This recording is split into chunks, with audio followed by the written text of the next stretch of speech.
ৰাজা ৰঘুবংশীৰ হত্যাকাণ্ড সন্দৰ্ভত অভিযুক্ত তৃতীয় দিনাও জেৰা অব্যাহত ৰাখিছে মেঘালয় আৰক্ষীয়ে। সোনমসহ 5 অভিযুক্তই আৰক্ষীৰ জেৰাত প্ৰকাশ কৰিছে হত্যাৰ সকলো পৰিকল্পনা। ৰাজা ৰঘুবংশীক গুৱাহাটীতে হত্যা কৰাৰ পৰিকল্পনা আছিল ৰাজ আৰু সোনমৰ। এবাৰ দুবাৰ নহয় 4বাৰকৈ চলাইছিল হত্যাৰ চেষ্টা। ৰাজাৰ সৈতে এগৰাকী অচিনাক্ত যুৱতীকো হত্যা কৰি জ্বলাই দিয়াৰ ভয়ংকৰ পৰিকল্পনা ৰচিছিল হত্যাকাৰীয়ে। অচিনাক্ত যুৱতীগৰাকীক হত্যা কৰি সোনম সজোৱাৰ পৰিকল্পনা আছিল অভিযুক্তৰ। কিন্তু পৰৱৰ্তী সময়ত এই সিদ্ধান্ত প্ৰত্যাহাৰ কৰিছিল হত্যাকাৰীয়ে। ঘটনা সন্দৰ্ভত কেতবোৰ বিস্ফোৰক তথ্য লাভ কৰিছে মেঘালয় আৰক্ষীয়ে।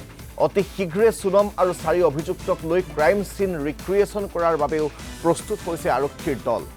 90 দিনৰ ভিতৰত ঘটনাৰ তদন্ত সম্পূৰ্ণ কৰি চাৰ্জশ্বীট দাখিল কৰিব মেঘালয় আৰক্ষীয়ে।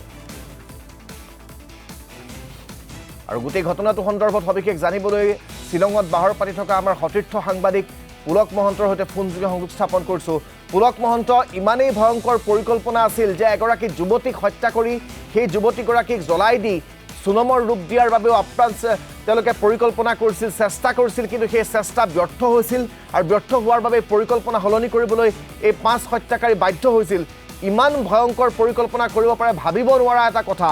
গোটেই বিষয়টো সন্দৰ্ভত শেহতীয়া যিবোৰ তথ্য পোহৰলৈ আহিছে মই সেয়া আপোনাৰ পৰা জানিব বিচাৰিম। পুলক, নিশ্চয়কৈ ৰাজদীপ, প্ৰথমে এটা কথা উল্লেখ কৰোঁ যে SITয়ে যিহেতুকে তদন্ত আৰম্ভ কৰি আছে আৰু আজি SIT তদন্তৰ তৃতীয়টো দিন।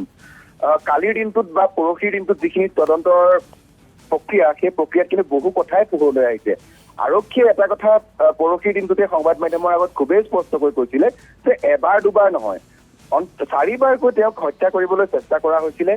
গুৱাহাটীৰ যিখন হোটেলত আহি তেওঁলোকে বাহৰ পাতিছিলে, প্ৰথম অৱস্থাত তেওঁলোকে গুৱাহাটীতেই এক প্ৰকাৰ ৰাজা ৰঘুবংশীক হত্যা কৰিবলৈ চেষ্টা কৰিছিলে, কিন্তু গুৱাহাটীত তেওঁলোকে সফল নহলে। গুৱাহাটীত সফল নহৈ তেওঁলোক শ্বিলঙৰ দিশে ৰাওনা হৈছিলে আৰু শ্বিলঙত অন্ততঃ 2বাৰ বা 3বাৰ তেওঁক হত্যা কৰাৰ চেষ্টা কৰা হৈছিলে। সেয়া লাগিলে সেলফি তোলাৰ চলেৰে তেওঁলোকক ৰাজা ৰঘুবংশীক মৰাৰ কথা হওক বা সেই ওখ যি পাহাৰ আছিলে, পাহাৰত গৈ তেওঁক পাহাৰৰ পৰা গতিয়াই দিয়া, তেনেকুৱা কেইবাটাও আচলতে তেওঁলোকে পৰিকল্পনা কৰিছিলে, য'ত নেকি অৱশেষত ডাইৰেক্ট ঘপিয়াই যি নৃশংসভাৱে হত্যা কৰা হ'ল সেইটোত তেওঁলোকে ছাকচেছ হৈছিলে। আৰক্ষী সেইখিনি কথা জানিব দিছে। সেইটো তেওঁলোকৰ 4 নম্বৰ বা 5 নম্বৰ যিটো এটেম্প, তাতহে তেওঁলোক সেই পৰিকল্পনাত তেওঁলোক সফল হৈছে। আৰু সোনমে ৰাজা ৰঘুবংশীক তেওঁ নিজৰ জীৱনৰ পৰা আঁতৰাবৰ বাবে পৰিকল্পনা আজিকালিৰ পৰা আচলতে কৰি থকা নাছিলে। আৰক্ষী তদন্তত সেই কথাটো পোহৰলৈ আহিছে। ফেব্ৰুৱাৰী মাহৰ 2025 চনৰ ফেব্ৰুৱাৰী মাহৰ পৰা যেতিয়া তেওঁলোকৰ বিয়া বাৰু কথা বতৰা আগবাঢ়িছিলে, সেই সময়ছোৱাৰ পৰাই কিন্তু ৰাজা ৰঘুবংশীক কেনেকৈ সোনমে নিজৰ জীৱনৰ পৰা আঁতৰাব পাৰে সেই কথা এই পৰকীয়া যিজন প্ৰেমিক ৰাজ আছিলে, ৰাজৰ সৈতে আলোচনা কৰিছিলে। কালি যেতিয়া SITয়ে তদন্ত কৰিছে, কালি SIT তদন্ত সময়ত কিন্তু সোনমে শুকাই কান্দিছে বুলি কৈছে। যেতিয়া আৰক্ষীয়ে প্ৰশ্ন কৰিছিলে সোনমক যে তেওঁ সোনমৰ ঘৰৰ যি পৰিয়ালৰ কথা, তেওঁৰ মাকৰ কথা, ভায়েকৰ কথা, কাৰণ আপুনি যদি চাই ঘটনা সংঘটিত হোৱা দিনটোৰ পৰা কিন্তু সোনমৰ ভায়েকে পাগলৰ দৰে এক প্ৰকাৰ মেঘালয় উলিয়াই গলিয়াই আহি বিচাৰিছিলে এই সোনমক যে ক'ত হেৰাই গ'ল সোনম, কাৰণ যিহেতু ৰাজা ৰঘুবংশীৰ সেই নশ্বৰ দেহটো ক্ষত বিক্ষত অৱস্থাত ইয়াত পাহাৰৰ মাজত উদ্ধাৰ হৈছে। তেওঁ ভনীয়েকৰ মাত্ৰ বেগটোহে উদ্ধাৰ হৈছিলে আৰু কেইটামান কাপোৰৰ অৱশিষ্ট অংশহে উদ্ধাৰ হৈছিলে। বাকী কিন্তু কোনো সুসূত্ৰ পোৱা নাছিলে, যিহেতু প্ৰথম অৱস্থাত অপহৰণ বা তেনেধৰণৰ ঘটনা বুলি ভবা হৈছিলে। গতিকে নিজৰ ভায়েকে আচলতে বায়েকক বা ভনীয়েকক বিচাৰি কেনেকৈ হাবাথুৰি খাইছিলে সেই কথা যেতিয়া মেঘালয় আৰক্ষীয়ে সোনমৰ আগত কৈছিলে যে সোনম যিহেতু গৈ ইন্দোৰ পাইছিলেগে ঘটনা সংঘটিত কৰাৰ পিছদিনাই, ইন্দোৰত থাকি এখন হোটেলত বা লজত থাকি গোটেই ঘটনাবিলাক তেওঁ সংবাদ মাধ্যমৰ জৰিয়তে চাই আছিলে। কিন্তু এই সময়ছোৱাত সোনমৰ পৰিয়ালৰ কেনেকুৱা অৱস্থা হৈছিলে বা ৰাজা ৰঘুবংশীৰ ঘৰখনত কেনেকুৱা অৱস্থা হৈছিলে সেই কথাবিলাক যেতিয়া আৰক্ষীয়ে সোনম ৰঘুবংশীক কৈছিলে বা মুখামুখি কৈছিলে, সেই সময়ত কিন্তু সোনমে কান্দিছে বুলি কৈছে আৰক্ষীয়ে। কিন্তু সোনমে কান্দিলেও আৰক্ষীয়ে কিন্তু সোনমৰ সেই ব্যৱহাৰক এক প্ৰকাৰে মানে ল'ব পৰা নাই, বিশ্বাসত আৰক্ষীয়ে ল'ব পৰা নাই। কাৰণ প্ৰথম দিনটোত যিদিনাখন ট্ৰেনজিট ৰিমাণ্ডত ইন্দোৰৰ পৰা গুৱাহাটীলৈ অনা হৈছিলে বিমান যোগে, আকৌ গুৱাহাটীৰ পৰা শ্বিলঙলৈ অনা হৈছিলে বাহিৰত, সেই সময়ছোৱাত সোনমে আৰক্ষীক কিন্তু কিছু বিপথে পৰিচালিত কৰাৰ চেষ্টা কৰিছিলে। সেয়া লাগিলে তেওঁ কিছুমান এনেকুৱা চিমটমছ দেখুৱাইছিলে যে তেওঁ অন্তঃসত্ত্বাত থকা তেনেকুৱা ধৰণৰ এক মানে বিষয়ে বুজাব বিচাৰিছিলে আৰক্ষীক। সেয়েহে আৰক্ষীয়ে নিশাই সোনমক যিখন ইয়াৰ চৰকাৰী হাস্পতাল আছিলে, য'ত নেকি শিশু আৰু মাতৃৰ সেই স্বাস্থ্য পৰীক্ষা কৰোৱা হয়, সেই স্থানলৈ লৈ গৈছিলে, তাত গৈ স্বাস্থ্য পৰীক্ষা কৰোৱাইছিলে। কিন্তু পিছদিনা যেতিয়া ৰিপৰ্ট আহিলে, ৰিপৰ্ট যেতিয়া নিগেটিভ আহিলে, তাৰপিছত আৰক্ষী এক প্ৰকাৰ স্বস্তিৰ নিশ্বাস, কাৰণ যদিহে তেওঁ অন্তঃসত্ত্বাত থাকিলেহেঁতেন তেনেহলে কিন্তু এই তদন্ত প্ৰক্ৰিয়াত কিছু আৰক্ষীৰ বাবে অসুবিধা আহিলেহেঁতেন। আজি যিহেতু তৃতীয়টো দিন, আজি আৰু কিছু সময় পাছতে 10 বজাৰ লগে লগে SIT তদন্ত আৰম্ভ হ'ব। আজিও ন তথ্য পোহৰলৈ আহিব লগা আছে, কিন্তু কালিৰ দিনটোৰ যিখিনি শেহতীয়া আপডেট বা যি আৰক্ষীয়ে তদন্তত লাভ কৰিছে, আমাক যিমানবোৰ আৰক্ষীয়ে জানিব দিছে সেয়া হৈছে পৰৱৰ্তী দিনটোতে SIT তদন্তৰ প্ৰথম দিনটোতেই পাণবজাৰ যি আনন্দ লজ আছিলে, আনন্দ লজৰ মেনেজাৰক মাতি পঠিওৱা হ'ল। যিখিনি CCTV ভিজুৱেলছ আছিলে সেয়া সংগ্ৰহ কৰা হ'ল। তাৰ লগতে যি যাৱতীয় নথি পত্ৰ লজত থাকিবৰ বাবে দিয়া হৈছিলে সেইখিনি আৰক্ষীৰ পৰা গ্ৰহণ কৰিলে, সেই মেনেজাৰৰ পৰা আৰক্ষীয়ে গ্ৰহণ কৰিলে।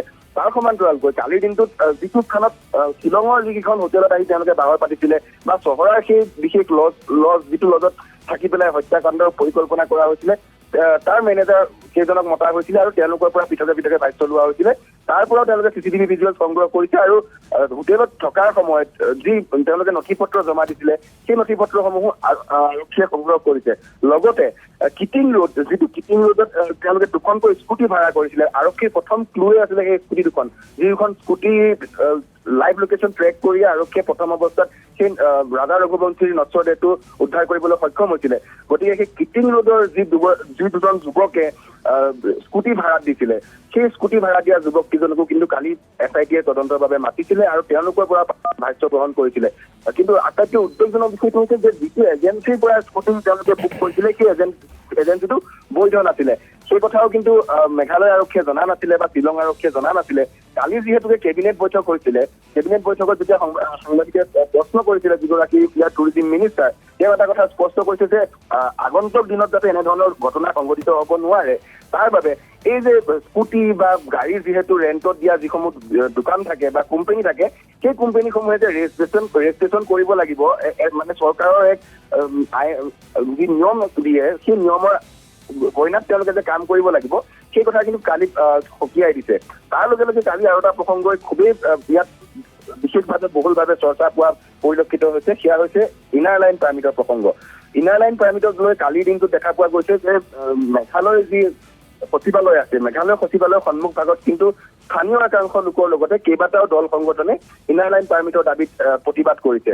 তেওঁলোকে পূৰ্বৰ পৰাই ইয়াৰ দাবী আছিল ইনাৰ লাইন পাৰ্মিট, কিন্তু যদিও বা মেঘালয়ৰ যি বিধানসভা আছে, বিধানসভাত ইনাৰ লাইন পাৰ্মিটৰ বাবে এখন বিশেষ আইন পাছ কৰি পেলাই কেন্দ্ৰীয় চৰকাৰৰ ওচৰলৈ দি থোৱা আছে। কেন্দ্ৰীয় চৰকাৰে যোনদিনাই আচলতে সেউজ সংকেত দিয়ে সেইদিনাখনেই পুনৰ সেই ইনাৰ লাইন পাৰ্মিটৰ যিটো ব্যৱস্থা পূৰ্বতে যেনেকুৱা আছিলে সেয়া হ'ব। গতিকে এতিয়া কালিৰ দিনটোত আহ্বান জনোৱা হৈছে কেন্দ্ৰক বা স্থানীয় ৰাইজে প্ৰতিবাদ কৰি কেন্দ্ৰীয় চৰকাৰক এক প্ৰকাৰে দেখুৱাই দিছে যে ইনাৰ লাইন পাৰ্মিট নোহোৱাৰ বাবে এনেধৰণৰ ঘটনা হ'বলৈ প্ৰায় মেঘালয়ত আচলতে বৃদ্ধি পাইছে বা এনেধৰণৰ ঘটনা হোৱাটো সম্ভৱপৰ হৈছে। যদিহে ইনাৰ লাইন পাৰ্মিট থাকিলেহেঁতেন, যদিহে বিশেষ ব্যৱস্থা থাকিলেহেঁতেন, তেতিয়া হয়তো বাহিৰৰ পৰা অহা যিসকল পৰ্যটক তেওঁলোকে অন্তত ইয়াত আহি পেলাই তেনে অপৰাধ প্ৰৱণতামূলক কাম কাজ কৰিবলৈ তেওঁলোকে কিছু ভয় খালেহেঁতেন, কিছু শংকা কৰিলেহেঁতেন। ইয়াৰ লগতে আন এখন এক্টৰ কথা কালি উল্লেখ কৰা হৈছে, যিখন এক্টত আচলতে যিসকল টুৰিষ্ট বাহিৰৰ পৰা আহি মেঘালয়ত থাকে বা মেঘালয় ঘূৰে, তেওঁলোকৰ যাতে সুবিধা হয় বা তেওঁলোকৰ প্ৰত্যেকটো মুভমেণ্ট যাতে আৰক্ষীয়ে গম পাই থাকে ই ক'ত আছে, বিশেষকৈ তেওঁলোকৰ নিৰাপত্তাৰ বাবে এই দিশটো চালি জাৰি চোৱা আছে। যাৰ বাবে নতুনকৈ 100 গৰাকী টুৰিষ্ট গাইড খুব কম দিনৰ ভিতৰত মেঘালয় চৰকাৰে নিয়োগ কৰিব বুলি কৈছে, যিসকল লোকে ইংৰাজী, হিন্দী, অসমীয়া, খাচী বা অন্যান্য যি স্থানীয় ভাষা আছে সেই ভাষাসমূহ খুব সুন্দৰ বা সৱলীলভাৱে জানে। তেনে একাংশ যুৱক যুৱতীক তেওঁলোকে ইণ্টাৰভিউ যোগে ধন্যবাদ জ্ঞাপন কৰিছোঁ আপোনাক এই মুহূৰ্তৰ সবিশেষ জনোৱাৰ বাবে পুলক মহন্ত।